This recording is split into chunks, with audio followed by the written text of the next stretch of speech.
High বন্ধুরা, আজকে খিচুড়ি খাবো।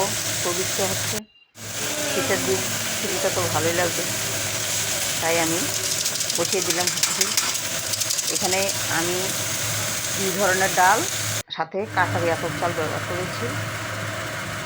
আর হলো কিছু দেশি আলু কেটে দিয়ে দিলাম, যে লাল আলুগুলি দেখা যাচ্ছে, সাথে কিছু মিষ্টি কুমড়া অ্যাড করলাম।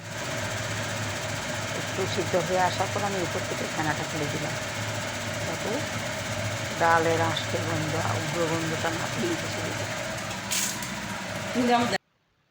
তারপর ওখানে আমি অ্যাড করেছি লবণ, হলুদের গুঁড়া, মরিচের গুঁড়া, ধনে গুঁড়া আর 2 টুকরা দারচিনি। সাথে দিয়ে দিচ্ছি একটা আদা, এক টুকরো আদা বড় দেখে, আর সাথে দিব 1 টুকরো কাঁচা হলুদ। বন্ধুরা, আমি যে কোনো ঝোল জাতীয় আইটেমে 1 টুকরো কাঁচা হলুদ ব্যবহার করার চেষ্টা করি, কারণ এটা লিভারের জন্য খুবই উপকারী। আমাদের প্রত্যেকের নিয়মিত কাঁচা হলুদ খাওয়া উচিত, শরীরের জন্য, পেটের জন্য খুবই ভালো, উপকারী। আমি এটা আমি এখন দিয়ে দেবো খিচুড়িতে। ভালো করে সিদ্ধ হয়ে আসার পর আমি এটাকে ফোড়ন দিব। ফোড়নটা হয়ে গেছে,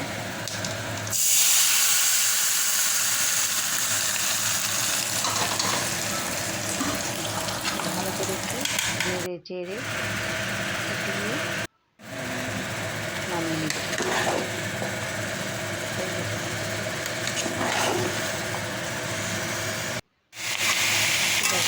সাথে লাগবে একটা ভাজি। তাই আমি করলাগুলিকে পাতলা পাতলা করে কেটে লবণ দিয়ে আধা ঘন্টা পরিমাণ ভিজিয়ে রেখেছি, যাতে কেটে ভাতটা চলে যায় বা বিষাক্ত ভাতটা চলে যায়।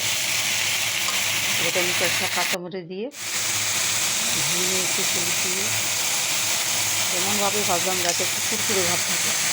খিচুড়ির সাথে এরকম কুরকুরে না হলেও ভালো লাগে না। সেটা করে নিলাম। সময় নিয়ে নাড়তে হয় করলা ভাজিটা।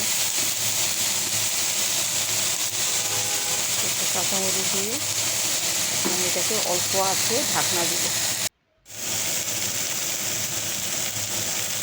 লবণ দিয়ে দিয়েছি।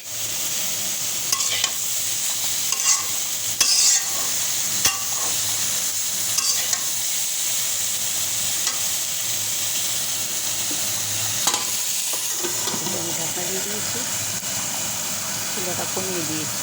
তো ভিতর থেকে সিদ্ধ হয়ে মজে আসবে।